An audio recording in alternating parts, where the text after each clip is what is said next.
లోక్సభ ఎన్నికలు తెలంగాణ ప్రాంతంలో హైదరాబాద్ తరపు నుంచి పార్లమెంట్ ఆఫ్ మెంబర్ పోటీ చేస్తున్న బీజేపీ తరపు నుంచి మాధవలత గారి జ్యోతిష్య బలం, అలాగే ఏఐఎంఐఎం పార్టీ తరపు నుంచి పోటీ చేస్తున్న అసౌద్దీన్ ఓవైసీ గారి జ్యోతిష్య బలం ఎలా ఉంది, వారి జాతక బలంలో అసౌద్దీన్ ఓవైసీ గారి విజయయోగ బలం ఉందా లేదా మాధవలత గారి విజయయోగం ఉందా, ఇద్దరి పేరు మీద విజయం పొందే అవకాశం ఎవరికి ఉంది, అపజయం పొందే అవకాశం ఎవరికి ఉంది, అలాగే మాత్రం మన ఈ హైదరాబాద్ ప్రాంతం కొన్ని యోగ బలానికి ఎవరికి రాజయోగం ఉంది, మాధవలత గారికి యోగ బలం ఉందా, రాజయోగం ఉందా, లేకుంటే అసౌద్దీన్ గారికి రాజయోగం ఉందా, ఇద్దరి పేరు మీద చూద్దాం దా. మాధవలత గారి జ్యోతిష్య బలం ఎలా ఉంది, పార్లమెంటు తరపు నుంచి పోటీ చేస్తున్న మాధవలత బీజేపీ పార్టీ, అలాగే అసౌద్దీన్ ఓవైసీ గారు ఏఐఎంఐఎం పార్టీ తరపు నుంచి పోటీ చేస్తున్న వారిద్దరు జ్యోతిష బలం, గెలిచేది ఎవరు ఓడేది ఎవరు చూడు జానకీరామ్.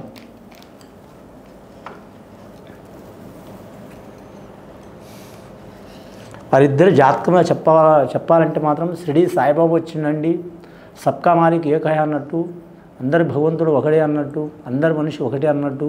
వారిద్దరు జాతక బలంలో చూడాలంటే మాత్రం బీజేపీ పార్టీ తరపు నుంచి మాధవలత గారి జాతకం కూడా చాలా వరకు అద్భుతమైన యోగం ఉందండి. ఆమె జాతక బల శివరంగంలో కూడా రాణించే అవకాశం ఉంది, అలాగే ఆరోగ్య రంగంలో కూడా రాణించే అవకాశం ఉంది, అలాగే రాజకీయ రంగంలో కూడా రాణించే అవకాశం ఉంది.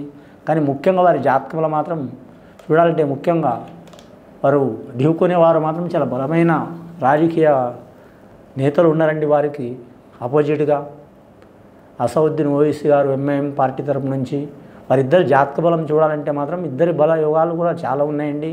కానీ కొన్ని దశాబ్దాల పాటు మాత్రం ఆ ప్రాంతంలో మాత్రం ఎంఐఎం పార్టీకి మాత్రం పంచుకోట లాంటి ప్రాంతం అండి వారి జాతక బలానికి. ముఖ్యంగా మాత్రం చాలా వరకు మాత్రం కొన్ని సంవత్సరాల నుంచి మాత్రం ఆ పార్టీ తరపు నుంచి మాత్రం అపజయం అంటూ ఎరగలేదండి, విజయమే సాధిస్తూ వచ్చిండ్రు. ఈ 2024వ సంవత్సరం కూడా మాత్రం ఈ తెలంగాణ ప్రాంతంలో హైదరాబాద్ తరపు నుంచి మాత్రం ఎంపీ పార్లమెంట్ ఆఫ్ మెంబర్ పోటీ చేస్తున్న వీరి జాతకంలో మాత్రం విజయం పొందే అవకాశం చాలా వరకు ఉన్నదండి. అసౌద్దీన్ ఓవైసీ గారికి విజయం పొందే అవకాశం ఉన్నది ఎంఐఎం పార్టీ తరపు నుంచి. కానీ మాత్రం మాధవలత బీజేపీ పార్టీ తరపు నుంచి మాత్రం త్రుటిలో అపజయం పాలయ్యే అవకాశం ఉన్నదండి. ముఖ్యంగా వీరి జాతకంలో మాత్రం వారికి చాలా వరకు మాత్రం అన్ని ప్రాంతాల్లో పోటీ ఇస్తారు, కానీ మాత్రం చివరి టైంలో మాత్రం అపజయం పాలయ్యే అవకాశం ఉందండి. కానీ మాత్రం అసౌద్దీన్ ఓవైసీ గారు ఏఐఎంఐఎం పార్టీ తరపు నుంచి మాత్రం గెలిచే అవకాశం ఉంది. ఆ ప్రాంతం ప్రజలకు చాలా వరకు మంచి యోగ బలాలకు చూపించే అవకాశం ఉన్నదండి.